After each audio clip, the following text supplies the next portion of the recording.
You nailed it. I like that day, and I usually don't cry over artists or mourn over people dying. It's more of a shock to me, and then it hits me, and I get really depressed about it. But like that shit fucking hit me, dude. Like I don't know what it was.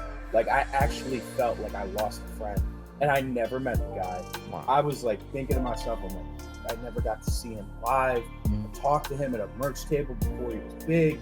Like I never got the chance to do any of that stuff, and like he was a shining star to me, man. And like as soon as he died, man, I was screwed up for like at least a week. I told all my friends, told all my family, like my mom even knew I was fucked up about it.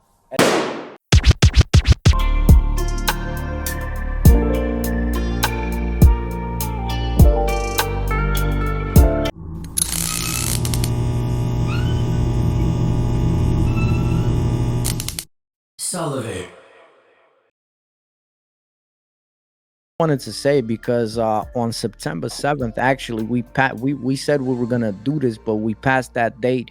Yeah. And this is gonna be a surprise topic, man. So on September 7th, man, Mac Miller passed. Do you Shit. remember? I forgot. Wow. Yeah, do you remember the day that I mean, do you remember the moment that you found out that he passed? And this was in 2018, so it's 6 years now, bro. I can't forget it. I literally can't forget it. Yes, I do remember that day. That day was trash, garbage. I hated my life that day. I'm going to be so honest. Like, I found out at first, I thought it was a joke, dude. Like, he was like my shining star with rap music. And like 2018, 2017 was like a prime time when like I was making rap music with my friends. And a lot of the shit I was listening to was partially his. And I got a lot of inspiration from who he was and his music and his legacy. And I mean, he was one of the only people to me that, you know, when I listened to him, like I really felt like I could relate. I felt good. You know, I felt bad at times with him. You know, I could understand him, like, and really feel it. Wow. And like, oh my God, I found out through Instagram. It was a picture, and it was like a picture of him, and then it said Mac Miller, rest in peace, like timeline to 2018. And I was like, this is a fucking joke. There's no way. And then I had a group chat. I mean, I have a group chat of all my friends, and they all blew the shit up. And I just checked into it, and it was like, Mac's dead. What the hell? Like, what the hell just happened? And like, I literally like just looked at my phone. I closed my phone. I went outside into my backyard, and I just sat like in this like little chair that I had. I just fucking cried my eyes out, dude. Like I hated my life that day. Like that was like my shining star. Yeah. I was so sad that day. See, this is what I mean, and this is a prime example because Spence he shared this on his on the other podcast that Mac Miller had a big impact on not only his life but his musical journey, man. And that's why like, and also you guys are not too far apart as far as age goes. You know, you're like 5-6 years apart, man. So what does it feel like? Does it feel like you lost a friend or a family member? Like, what does it feel like? God forbid. Yeah, you nailed it. I like that day, and I usually don't cry over artists or like, you know, mourn over people dying. It's more of a shock to me, and then it hits me, and I get really depressed about it. But like that shit fucking hit me, dude. Like I don't know what it was. Like I actually felt like I lost a friend, and I never met the guy. Wow. I was like thinking to myself, I'm like, I never got to see him live, talk to him at a merch table before he was big. Like I never got the chance to do any of that stuff. And like he was a shining star to me, man. And like as soon as he died, man, I was screwed up for like at least a week. I told all my friends, told all my family, like my mom even knew I was fucked up about it. And she knew I don't feel that way about certain artists. So she was like, this is weird. So I was a mess. I hated that shit. Yeah, SouLivate is working really hard. Like I mentioned this before, we're trying to get his brother to come on the podcast and for him to, like, you know what I'm saying, share the stories of Mac when, you know, he was a little kid and things like that, man. Yeah, what was your favorite song of Mac Miller's, man? best day ever. Off the like just best day ever, but it's the one, and I'll show y'all this because I downloaded this. Hold on. Oh my god, it's literally up on my phone. It's literally up right here. It's this one. Wow. There's two different versions of this, but Mhm. this one is like him with an instrumental with no drums. There's like no drums or nothing. It's just like it's almost like a symphony kind of vibe. And I don't know what it is, but I still play this song like at least every week or whenever I need to get down out of my head. Mhm. And I haven't left this song and it like still carries with me. So this is my favorite song from Mac of all time. Best ever. And I would also say if we're going to like a traditional rap standpoint for rap, I would give credit for Donald Trump Yeah. because that was my gateway song to knowing about him. Got you. Got you. So yeah. What did you feel like about his um musical transformation, if you will? Because like his last couple of albums, and especially Circle Swimming Yeah. and I love that Circles, album. yeah, it wasn't, you know what I'm saying? It wasn't like an orthodox hip hop album, man. Like he Yeah. was definitely venturing into, like, he was, how should I say this? He blossomed, like he allowed himself to blossom into an artist that, he was destined to be, man. I think well here's the thing about Mac, right? He was always a live instrumentalist artist from day one and producer, and people never really Yeah, tapped into that. yeah, He made his own beats, he's done that. He plays guitar, he plays drums and bass, and like I think for the beginning of his career is more so about solidifying like, who Mac is and yeah, like what rapping capabilities he yeah, had. And yeah, then I think once he kind of got through that phase, Blue Slide Park, you got, fucking Good AM and shit. Once he got past that, I think is when he said, all right, it's time to jump to my roots. I think from what I know, he's very big on classic R&B mhm, and like, classical music, jazz, very yeah, smooth neo soul yeah, kind of shit. Because he mhm, even did songs, I believe, with Selection, which is one of my yeah, favorite labels on planet Earth, mhm. um, which caters to those kind of genres. And I think that was like a transition point where he was like, okay, like I'm gonna take it to my roots. I'm gonna show off my instrumental talent now. You know what I mean? And show people what I can do for that side. Yeah. Yeah, man. So you know what's crazy is that you guys have so many similarities, man, like between you and Mac. So going back to what we talked about with Rich Homie Quan, were you aware of the fact that Mac had issues with substance abuse? Mac. Yeah. Uh, I didn't find out until I believe there was like it must have been a documentary or something, Mhm. but I remember seeing some type of documentary of him talking about leaving drugs or like trying to get off of drugs.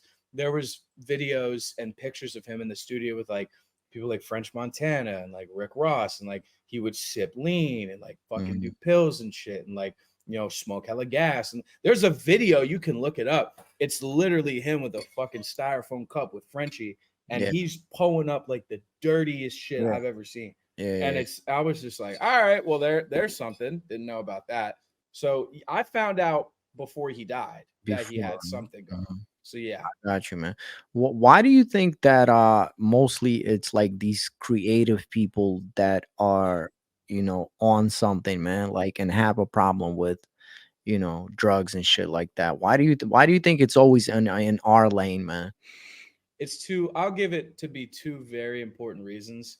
I think the first one is exposure from other people. Influence comes from all groups of all different kinds of people. And if you're an artist, most of the time your labels, your managers, your fucking teams are putting you in rooms with different people you don't know about to try to venture your music, Mhm. for you to make connections and such. And these people are going to have different ways of going about their music. Some people got to smoke a blunt to make a song the way that they do Exactly. because it's just what it is. Yeah. Some people got to pop a pill to get in that nut ass fucking vibe, Yeah. and when you're around that stuff and you're a rapper and you feel like you kind of have to amount to that, it's kind of like with jewelry and, Mhm. flashy shit, clothing. Like there's videos I've seen of people talking about hip hop culture where, first time they walked into a room and they were with rappers as a producer, they didn't feel like they were cool enough because they Yeah, didn't dress like them. They didn't have to change. It's the same vibe. Like you get around people that are doing drugs and, getting fucked up, they might offer you some shit or you just might want to be a part of it to feel like you're a part of it. So it's an influency kind of thing. I feel it could be the very first uh defier for yeah. people. And the second one I'd say for drugs, I mean, it's obviously interest in drugs in itself, but when you get a lot of stardom and you get a lot of money and there's a lot of interviews about this for for artists out Mhm, there.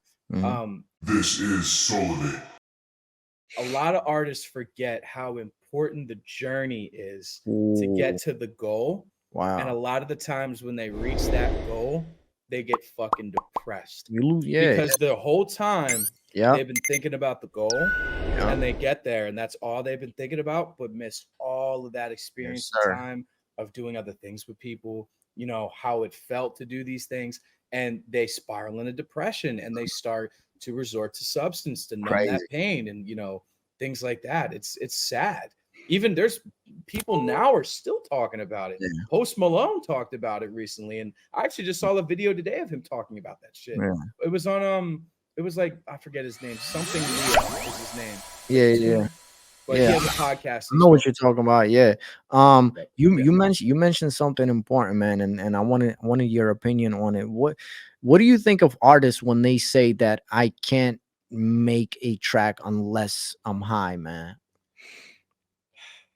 I mean, half of me Be thinks you're real. corny. Be real, man. Like be real, cause all I gotta say is to y'all, man, is you're not a real artist, man. You know what I'm saying? If you have to, you know what I'm saying? If you have to lean on something, you know what I'm saying, or if you have to take something in order for you to be creative, you're not a real artist, bro. You I know what I'm saying? think I think weed to me has always been something that is very controversial and very up and down about because some people think it's a gateway, other people think it's not. I'm personally dead in the middle because I feel like it depends on the person. But harder drugs, I feel like if you're doing shit that could kill you, no could kill you, you're a fucking loser. You're treating yourself like one. You Yeah, know but what I look, mean? It's look, it's not healthy. even weed, bro. Because look, I know Yeah. myself. Like I wrote something. Excuse me. I wrote some incredible shit when I was on painkillers and shit, man. Right. Yeah. But once I stopped painkillers, you know what I'm saying? I tested myself and see if I could still write, and I could still write. Yeah, it didn't come out the same way, but I could still write. And that's why me being a recovering addict, me being an artist, I'm telling all of you artists out there, man, is that don't use that excuse, bro. Give Right. give yourself, give your brain a chance to also be sober and try if you can still be creative. And I bet you that if you're a true artist, you will still be as creative, maybe even more. Look at Eminem, bro. This guy's a gem. This guy's dropping gems for y'all kids right now, man. Y'all kidding me? Like, look at Eminem. You know what I'm saying? Eminem, Slim showed us, man. He could still, you know what I'm saying? He could, and people were screaming at him like, "Yo, it's not the same Slim. Like, go pop a pill or some shit." He's like, "Nah, bro. I could still It's be horrible. ill as shit." You know what I mean? Yeah, I think everybody has a chance and deserves a chance to bounce back, no matter what the predicament is. I think everybody deserves a second chance. You That's know, beautiful, man. and I genuinely think that people get caught up in shit, and it's just like life. Things happen. People get involved with the wrong shit, the wrong people, the wrong substances, the wrong money, and that can put you in the hole. Yeah, And screw everything up that you're working towards. So yes, I sir. think it's important, like he said, give yourself a chance, try for yourself. Yeah. Give yourself a try. You might actually see something even better than what you had. Yeah, man. That gift that you have is not a gift from drugs. It's a gift from God, man. So, you know what I'm Let saying? it walk, baby. But True that. to stay on Mac and to kind of remember his legacy, what was your favorite album of Mac Miller's, man? Since you know you're people have to remember, to all you haters out there, this is a professional musician. He's a multi-instrumentalist. He's in a band. He can hop on a record and make it a hit. Like, this is not just your average like Joe on the side of the street, like telling you his opinion. Like, from my humble opinion, like, this is a musical genius that is you're able to get these opinions from, man. You know what I Right. mean? Well, not real shit. Real fucking Yeah, shit. yeah. I would say favorite album. It's hard because I mean the two albums that stuck out to me, and I'm gonna just make sure the name is correct so I don't screw this up. Yeah. Um, the first one, I mean, that really got to me that I listened to the most in high school was Blue Slide Park. That Right. was His after first album. yeah, that was, I believe, I don't know if it was his debut or what it was, but I mean his first album was Kids, his very first project. That Well, was Kids. Kids was a mixtape though, but Correct, like an correct. official album, it It was says Blue that Slide. Blue Slide, yeah, was his debut. Yep. Yeah, so Blue Slide was kind of like the gateway album, I would say, for me. And then, you know, right up there would be Watching Movies with the Sound Off. Was Wow. really that was a insane album. I Like, gotta I gotta go oh through that. God. I gotta go through that, man. The coolest thing about I mean, I'll be honest. If you actually go listen to Watching, you know, Movies with the Sound Off, Yeah, the Star Room, the very first song is, if I'm not mistaken, you're not touching mistaken. upon it's touching upon his drug addictions Oh and his wow, early doings of, you know, rap shit, you know, gotcha, and it's in the lyrics too. Like he admits it. So again, because I came a little later with Mac, I found out about him in 2015 got you. because I was in high school at that time. I Yeah, was turning 15. So that album was already out yeah. and, you know, it was on YouTube and stuff. And I never really dove into the lyrics until I got a little older. So Wow. yeah, that song is really freaking dark. So Crazy. so to kind of wrap up, I have two more questions for you. One What is up? what did you think about his relationship with Ariana Grande, man? Oh, that was a time of like that. If you didn't know what relationship goals was, them two was the perfect definition of it, man. I thought it was awesome when they were dating. It Oh was yeah, oh my god, yeah, I thought it was insane because it was, first of all, it was random. I would have mhm, not figured Mac would be with Ariana Grande. I mean, I mhm. watched Ariana Grande from fucking Victorious, you know, Yeah, the yeah, TV yeah, yeah. show, because Yep. I was big on that with my brother, you know, going to Yeah. school and shit and watching it. But once I found out about that, I was like shocked. I was like, no way they're dating. This is like the weirdest. Like, I would have never pictured her choosing somebody like Mac. It was Why? very Why do weird. you say that though? Why do you say that? Honestly, Mac is his very own kind of character, and Mhm. I feel like Ariana is very much a very sweetsy kind of, you know, happy-go-lucky, very maybe slightly introverted Oh, kind you of think so? girl. Maybe I'm not so sure. That's kind of when I was younger. That was the energy I got. You know Yeah. what I mean? At the time when I saw it, and Mac to me was kind of just this wild college party cat kind of rapper guy that, like, you know, made crazy fucking dope music and, you know, loved to rock shows and was dope and ill as hell. You know, so it was just like, I don't know, it was just weird. Like it was, I was like just confused at That first, that and then might be I loved it. that might be the best mix though, man. You know what I'm saying? The good girl with a bad guy, man. You Um, mean like that's what I'm talking about? Like those mixes are low key. They smack if you're in a couple, you know, yeah, man. situations. But I So loved it. I love it when they came out and they were dating. That was such a happy period of time. my last question on Mac, and shout out to Mac. Thank you for giving us these timeless classics, man. Yeah. What do you think? Where do you think he would be musically if he was still around, man? God. I mean, it's hard to say, but I mean, if I were to take an educated guess, I mean, other than him obviously being alive, I could probably take a guess that he would have shifted away from rap music Right. and kind of maybe dove more into his instrumentational side and like started collaborating with more neo soul and like traditional R&B, you know, legends, I would have said, because that was kind of the direction of style he was going for progressively through time. once you got to the what was the album that that was on? Hold on. There's an album. The Divine Feminine. That Yeah. was kind of like the beginning of that. Yes, yes, You know? yes, yeah. So I feel Incredible like he album. probably would have taken it that way. This is what's I'm gonna call it? Because I'm about to bust a left real quick on you. So Let's go. if you wanna say anything else about Mac, please do, man. Before I bust a hard left, man. Rest in peace, Malcolm Miller. Literally my favorite artist in the world on the rap side of the game and just music, period. Rest in peace. I love you forever. Blessings, man.